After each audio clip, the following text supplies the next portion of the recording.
Podem tomar os seus assentos, por favor? Muito bem. Na semana passada, nós meditamos na primeira parte desses versos que lemos, né? Quando ele nos fala bem claramente no versículo 4, de que há um só corpo, um só espírito, uma só esperança. E o que nós meditamos nesse verso na semana passada? A igreja é o corpo. Podemos ter vários membros num corpo, mas todos os membros juntos formam um só corpo. E assim que para que um corpo tenha vida, o que esse corpo precisa ter? Não adianta nada ter um corpo todo formado, se esse corpo não tiver o quê? Espírito, sopro de vida, respiração, hálito. E é isso que também significa a palavra espírito. Espírito significa que é o espírito que dá vida ao corpo. Espírito, sopro, respiração. Toda vez que você respira, em grego a palavra para espírito e a palavra para fôlego é praticamente a mesma, vento, espírito. Para que o corpo esteja vivo, é preciso que tenha espírito. Para que a igreja seja uma igreja viva, é uma igreja que precisa de ter a presença constante do Espírito Santo de Deus. Se não tiver o Espírito Santo, nós podemos até ter uma boa organização e um bom grupo religioso, mas não é igreja, porque a igreja é corpo e para ser igreja corpo tem que ter a ação, a atuação, o mover do Espírito Santo. Quantos concordam comigo? Lembram-se que até na semana passada, quando meditamos sobre isso, lembramos do texto de Ezequiel, do profeta Ezequiel, quando Deus o coloca num vale que está cheio de ossos secos, né, numa visão, e ele vê aqueles ossos e aí ele começa a profetizar, os ossos se juntam, o nervo, a carne, a pele cresce sobre aqueles ossos, tem corpo formado, mas ele ficou impressionado com aquilo, mas os corpos ainda estavam o quê? Mortos.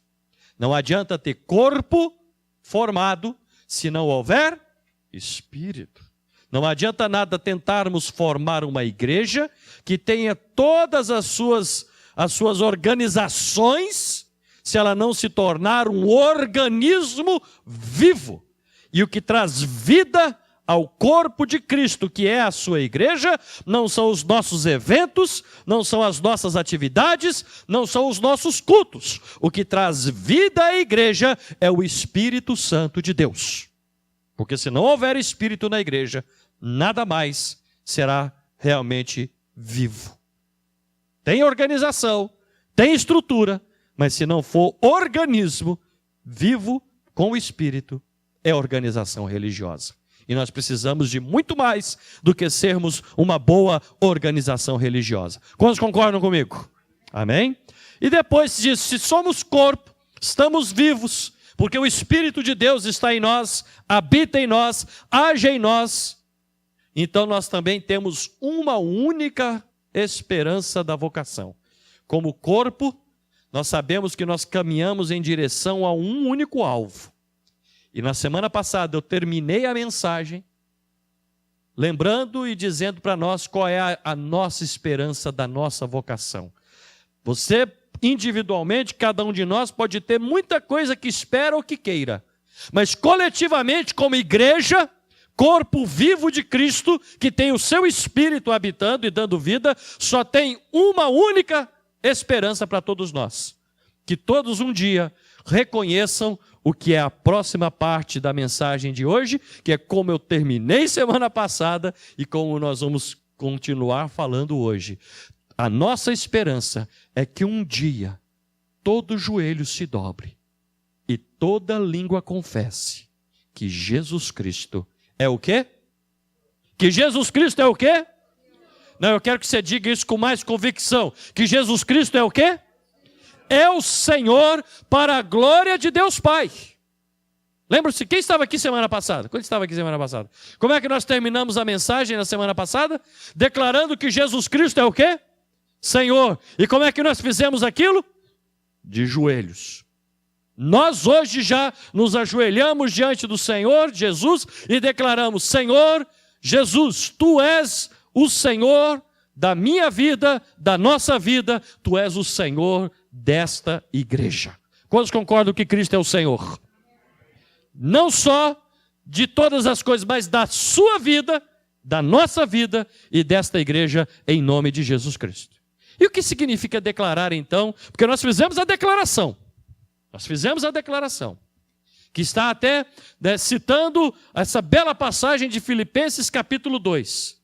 Que Cristo se humilhou, sendo ele em forma de Deus, se humilhou, fazendo-se semelhante a servos, tomado na forma humana, obediente até a morte, e morte de quê? De cruz. Mas mesmo no estado de humilhação, porque se humilhou, foi ao mais profundo, experimentando até a morte, e uma morte vergonhosa e dolorosa, Deus o exaltou soberanamente e lhe deu um nome que está acima de todo nome, para que ao nome de Jesus se dobre todo o joelho e toda língua confesse que Jesus Cristo é o Senhor, para a glória de Deus Pai. Essa é uma palavra que nos empolga, nos anima, não é verdade? Mas o que significa declarar que há um só Senhor? E eu gosto sempre de trazer para nós também, para compreendermos melhor a profundidade das Escrituras para nós, entendermos como essa palavra significava lá naquela época quando isso foi dito. Que para nós hoje, dizer que Jesus é o Senhor, se tornou quase que simplesmente um jargão, uma linguagem quase que simplesmente religiosa, e que não tem tanto peso, porque simplesmente já nos acostumamos a ouvir dizer que Jesus é o Senhor. Mas naquela época, uma declaração como esta, não era simplesmente uma declaração que nós chamaríamos de religiosa. E eu vou explicar por quê. Declarar que Jesus é o Senhor implica em consequências. Consequências. E quando ele diz que Jesus temos um só Senhor, e lógico que esse Senhor é Jesus, isso significava algo interessante. A palavra usada para Senhor aqui, a palavra grega usada para Senhor, em grego se diz Kyrios. E Kyrios é a palavra grega que significa Senhor em relação, por exemplo, à diferença entre aquele que é Kyrios e doulos, aquele que é Senhor e o escravo. O interessante é que primeiro lá em Filipenses nós vimos que ele, antes de ter recebido a exaltação e ser chamado de Senhor, o que ele fez? Primeiro se tornou semelhante ao escravo, ao servo, obediente até a morte. Aí então ele ascende à posição de Senhor. Mas acontece que a palavra Senhor é a palavra que para os gregos significava aquele que é o mestre, aquele que é o dono, aquele que é o senhor da propriedade da casa, em diferença aos escravos. Mas tinha uma outra coisa, uma conotação muito interessante. Declarar que alguém era senhor na época em que esse texto foi escrito era uma afirmação também política. Não era somente uma afirmação religiosa, era uma afirmação política. Por que eu estou dizendo isso? Porque no Império Romano só podia dizer que existia um Senhor e não era Jesus que eles declaravam, era o imperador romano. Declarar que há um só Senhor e que este Senhor não é o imperador, não é o César que está sentado no trono de Roma, era uma afirmação perigosa. Sabe, dá para entender por que os cristãos começaram a ser perseguidos depois? Em 1 Coríntios capítulo 12, o apóstolo Paulo escreve dizendo que ninguém declara que Jesus é o Senhor se não for pelo Espírito de Deus. Você quer ler esse versículo lá comigo para ficar claro? Abra lá comigo, por favor. Abra que eu quero que você leia, porque não quero que só que ouça. Leia, para que você perceba como essa afirmação que ele faz é uma afirmação poderosa.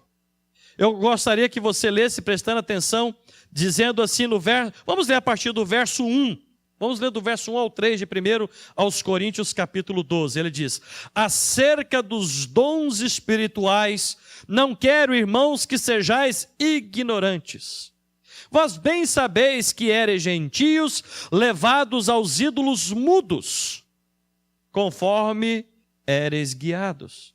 Portanto, vos quero fazer compreender que ninguém fala pelo Espírito de Deus, Jesus é anátema. E ninguém pode dizer que Jesus é o Senhor, senão pelo Espírito Santo. Todos ouviram o que nós acabamos de falar aqui? Ninguém que tem o Espírito de Deus diz assim: Jesus é maldito, é anátema. Quem tem o Espírito de Deus no seu coração não vai amaldiçoar a Jesus. Quantos dizem glória a Deus? Porque nós não vamos abrir a nossa boca para amaldiçoar a Jesus, porque o Espírito dele habita em nós. Quando você vê alguém que maldiz a Cristo, que maldiz ao Senhor, que reclama de Cristo, que fala mal de Jesus, você já sabe, não tem o Espírito de Deus na vida dessa pessoa. E o pior é que às vezes tem gente que parece que está dentro das igrejas e abre a boca para falar mal de Jesus. Não é do Espírito de Deus. Mas também ele declara: se ninguém diz pelo Espírito de Deus que Jesus é anátema, também só diz que ele é Senhor se tem o Espírito Santo. Dá para entender agora uma coisa interessante em Efésios? Em Efésios ele disse: há um só corpo e um só Espírito, e uma só esperança. E é somente quem tem o Espírito de Deus no corpo de Cristo, que é a sua igreja, que caminha para fazer essa declaração: Jesus é o Senhor da minha vida.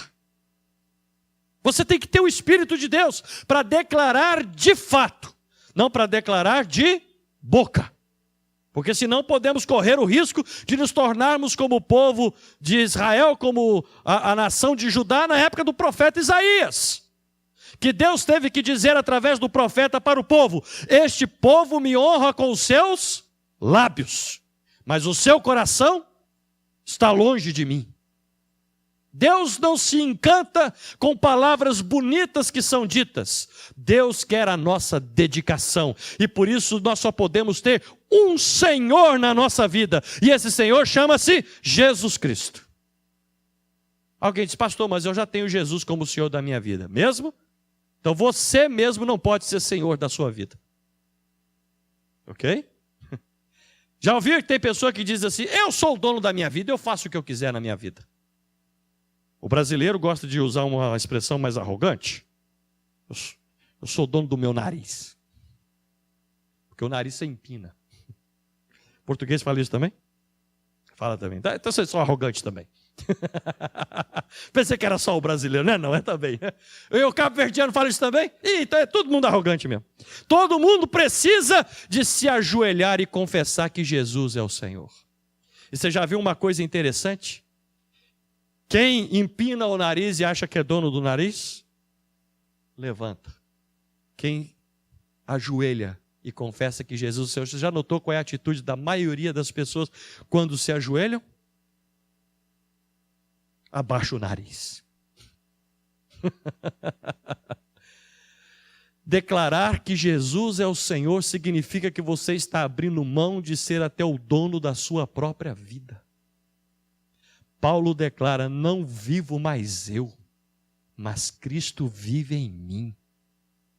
Nós nos acomodamos com a declaração religiosa de lábios de que Jesus é Senhor.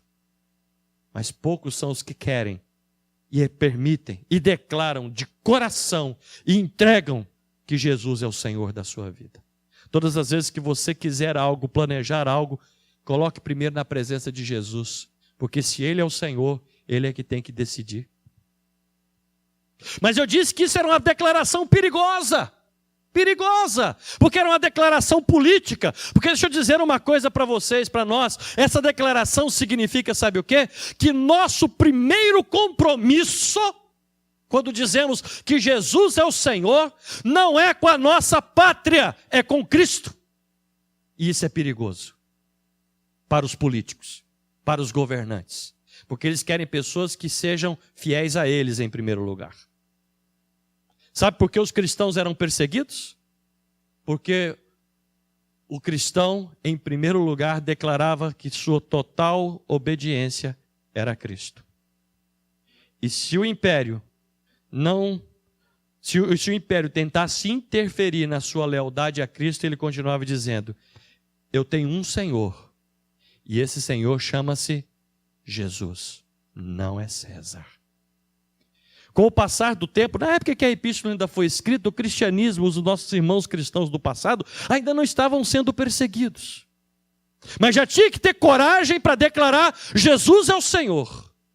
Com o passar do tempo, quando os imperadores romanos começaram a perceber que os cristãos tinham compromisso em primeiro lugar com Cristo, mais do que com o império e mais do que com o imperador, eles começaram a primeiro apertar os cristãos, para que eles declarassem que César era Senhor. E passou a ter, na Ásia, chamada Ásia Menor, que é a cidade aonde a cidade de Éfeso estava. Na época que a cidade de Éfeso era chamada desse modo, ela estava localizada numa região que se chama Ásia Menor. Hoje, Turquia. É na Turquia. Mas na época aquela região se chamava Ásia Menor.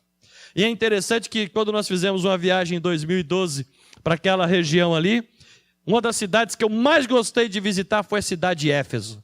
Hoje ela não tem mais ninguém, não mora ninguém. É uma cidade somente para visitação e para ver, não mora. Mas eu fiquei encantado com a cidade de Éfeso. A cidade de Éfeso é uma cidade muito bonita. Imagino como ela deveria ser. Uma biblioteca com uma fachada imponente. Ela tinha dois lugares, as ruas de Éfeso era assim, tinha um lado que era para o pobre andar e para o rico andar. Sempre houve separação de pobre e rico. O lado do pobre andar, do pobre, era feito em mosaicos de desenhos pela rua da cidade. Isso era do pobre. Imagina como é que era do rico. Uma cidade linda e maravilhosa, mas hoje é ruínas. Ruínas.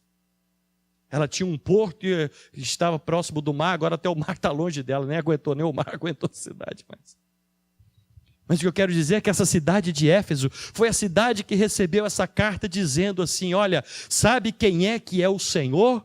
É Jesus. E em Éfeso tinha templo dedicado à adoração ao imperador. Sabe o que aconteceu? Os cristãos pararam de declarar que César é o Senhor. Jesus é o Senhor. Jesus é o Senhor. Aí o império foi perseguindo, em vez deles pararem de declarar Jesus é o Senhor, eles continuaram a declarar Jesus é o Senhor. Sabe o que aconteceu? Baixou-se uma lei do império. Toda pessoa, uma vez por ano só, uma vez por ano, todo cidadão do Império Romano, e principalmente naquela região da Ásia Menor, inclui Éfeso, tinha que chegar diante de o que seria um juiz, pegar uma espécie de um incenso, colocar aquele incenso, jogar aquele incenso num fogo, numa espécie de um pequeno altarzinho, um incensário, jogar aquele incenso, um pouquinho de incenso, e fazer a seguinte declaração: César é Senhor. César é Senhor. Uma vez por ano. E aí quando a pessoa fazia a declaração, uma vez por ano, César é Senhor, jogava o incenso, ele recebia uma espécie de um documento que declarava algo tipo assim, de que essa é uma pessoa, um bom cidadão do império, e que ele podia então comprar e fazer negócios sem problema nenhum. Porque ele declarou que César é Senhor. E aí não tinha jeito, todo mundo tinha que andar. As cidades, as pessoas eram conhecidas, não tinha como falar, hoje eu não vou. Quando os cristãos chegavam, e era a vez de um cristão declarar, César é Senhor, ou ele não declarava, ou ele dizia, Jesus é o Senhor. Tem que ter muita coragem. Tem que ter muita coragem. Porque é o primeiro compromisso do cristão quando diz que Jesus é o Senhor, não é com a sua cidade, não é com a sua pátria, mas é com Cristo. Porque se a sua pátria vier a se tornar contra Cristo, ele continua fiel a Jesus Cristo. qual é o seu compromisso em primeiro lugar? É com o seu interesse pessoal? É com alcançar o que você quer? Ter uma vida boa no país, na cidade, no lugar onde você vive? Ou ter compromisso com Jesus Cristo?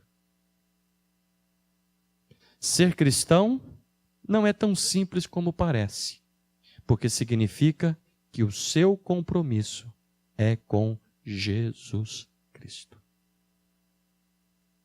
E isso implica em consequências. E muitas vezes difíceis.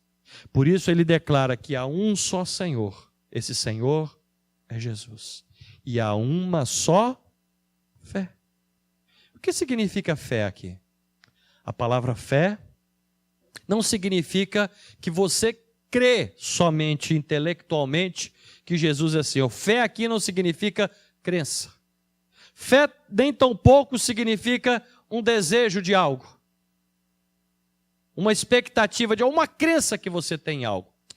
A palavra fé significa, poderia ser muito bem traduzida também pela palavra compromisso. Ok? A palavra fé significa compromisso. Quando ele diz assim, por isso que a sequência das palavras não é uma sequência aleatória, é uma sequência que uma coisa gera outra. Se é um só corpo, para o corpo estar vivo tem que ter um só espírito. Se esse corpo está vivo e porque tem o espírito, é porque tem uma única esperança. E se essa única esperança é que Cristo seja Senhor, é porque só Jesus é Senhor. E se só Jesus é Senhor, só existe um compromisso. É com Cristo, porque todos os outros compromissos serão adicionados ou dependentes do seu compromisso com Cristo. Tudo mais que você fizer tem que fluir em primeiro lugar do seu compromisso com Cristo. Portanto, poderíamos traduzir sem medo algum de dizer há um só Senhor, porque só tem um compromisso, uma só fé. Um só comprometimento. E esse comprometimento é com Jesus Cristo. Você acha que isso é fácil? Mesmo num país como nós vivemos, que se dá liberdade para declarar que Jesus é o Senhor, você acha que é fácil? Não é tão fácil. Porque as pessoas não querem que Jesus seja Senhor de fato, e muito menos que o seu compromisso em primeiro lugar seja com Ele. Porque se o nosso compromisso em primeiro lugar for com Jesus, nós teremos vida e ações diferentes na nossa vida. Um só compromisso.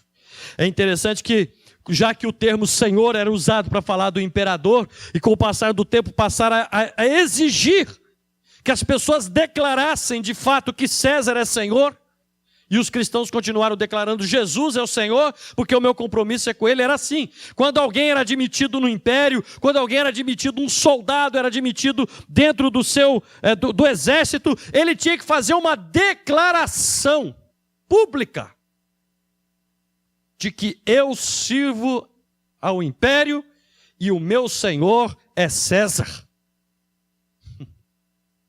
Ele tinha que fazer um compromisso, uma declaração de compromisso. Você e eu, como cristãos, nós temos que declarar que Jesus é o Senhor da nossa vida e que o nosso compromisso é com Ele. Mas mais do que somente falar de boca, nós temos que viver tendo Jesus como Senhor das nossas vidas. Diga para quem está do teu lado, Jesus é o Senhor da tua vida. Declare isso para essa pessoa. Então diga, tenha compromisso com Cristo. É Senhor, Senhor é compromisso. Não adianta nada a pessoa, por isso aqui a palavra fé não significa crença. Não significa crença. A palavra fé na Bíblia, na língua grega, significa comprometimento. Nós transformamos, com o passar do tempo, a palavra fé em uma palavra religiosa, e a palavra não era uma palavra religiosa, ela era uma palavra do linguajar do dia a dia. Que significava eu tenho compromisso com você. Quando alguém diz eu tenho fé, eu tenho compromisso, eu sou fiel. Fiel significa leal. Leal significa comprometido.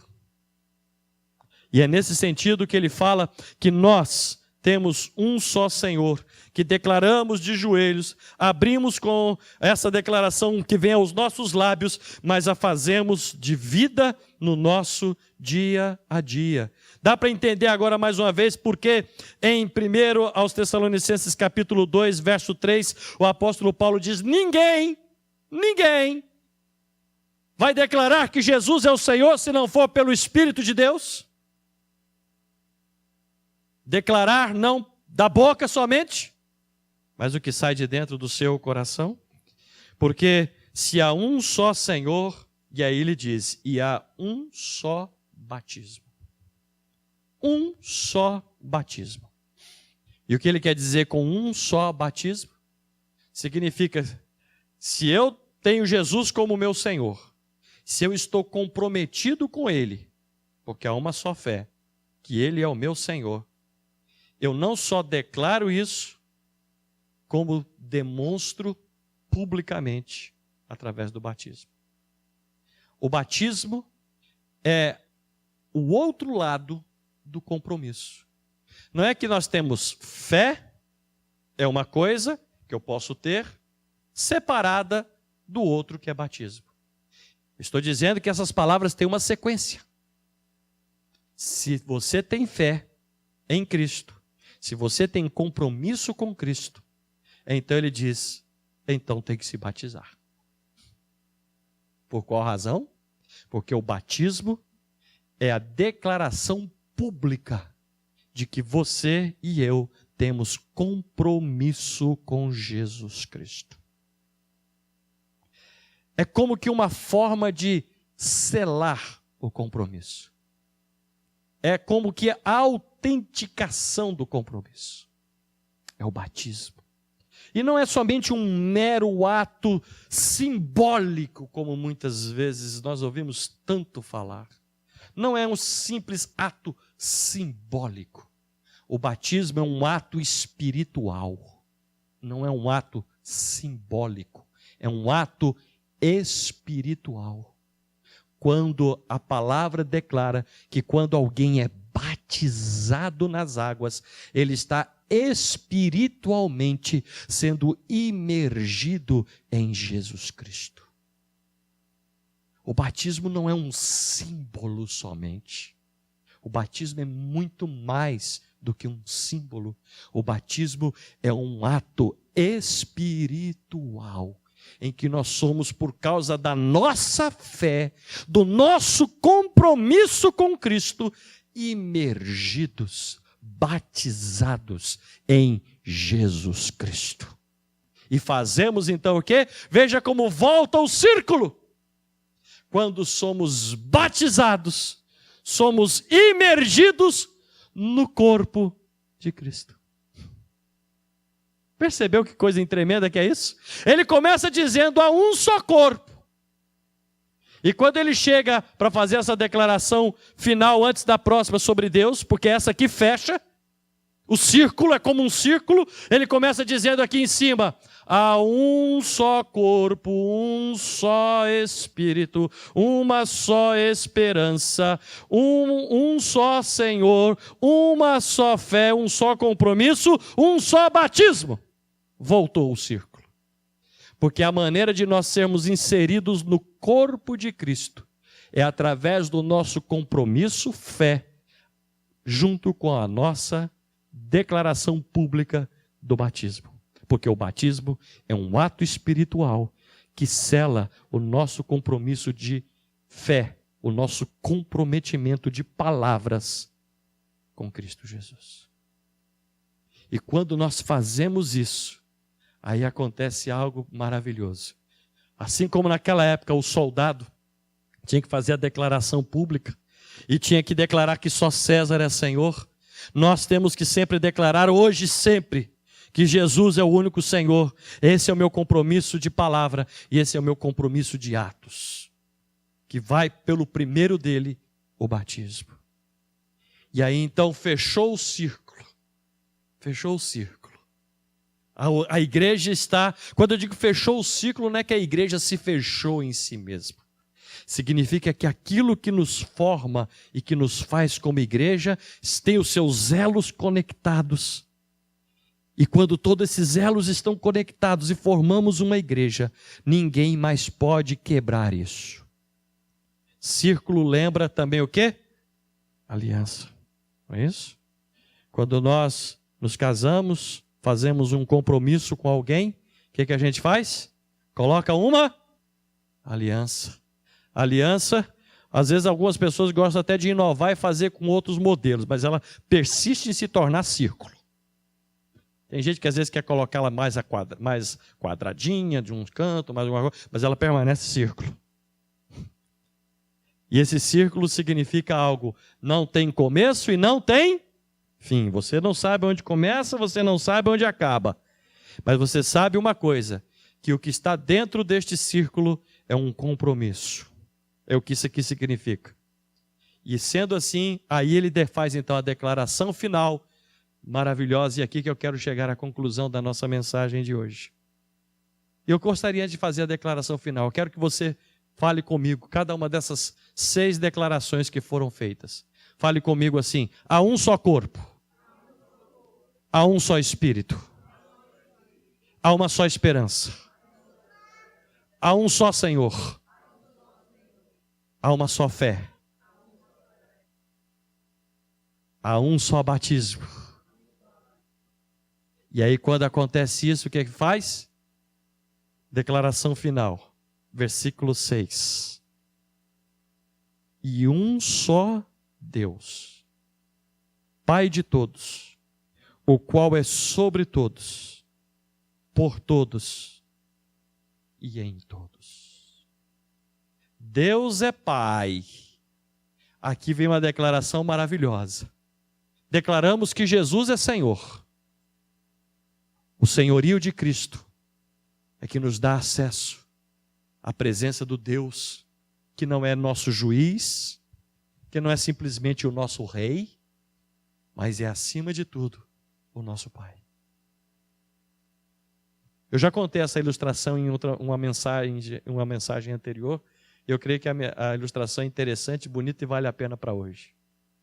A ilustração diz que certa vez o imperador romano, depois de ter vencido e passando em cortejo pela cidade das ruas, da cidade de Roma, uma criança tenta subir, correr até onde ele já havia chegado depois com a sua carruagem, subiu lá no palanque mais alto. E uma criança tentou subir ali onde estava o imperador. Um soldado romano disse: espera aí, menino, onde você pensa que vai? Ali está o imperador. Ele diz: para você ele é o imperador, para mim ele é meu pai. Ele é o meu pai. Para onde você pensa que vai? Eu vou não para aquele que é o rei somente, mas para aquele que é o meu Pai, o qual está sobre todos, está por todos e está em todos. Que coisa maravilhosa. Mas sabe quando é que acontece que Deus é o Pai que está sobre todos, por todos e em todos? Quando nós mantemos a unidade da igreja do Senhor Jesus Cristo. Porque Deus não é Deus de confusão, não é Deus de discórdia, não é Deus de dissensão, mas é o Deus da paz e da unidade. Porque Deus é um só. Podemos dizer que nosso Deus é trino, mas Pai, Filho e Espírito Santo não significa que temos 3 deuses. Significa que temos um Deus, que é Pai, Filho e Espírito Santo. Porque Deus pode ser chamado trino, mas Deus é um só. E Deus não é Deus de discórdia, não é Deus de confusão, mas é o Deus da paz e da unidade. Portanto, meu irmão, minha irmã, cuidado se as nossas atitudes não promovem a paz e a glória do nome do Senhor Jesus Cristo, porque Deus não está envolvido no que é de discórdia e de confusão e de divisão.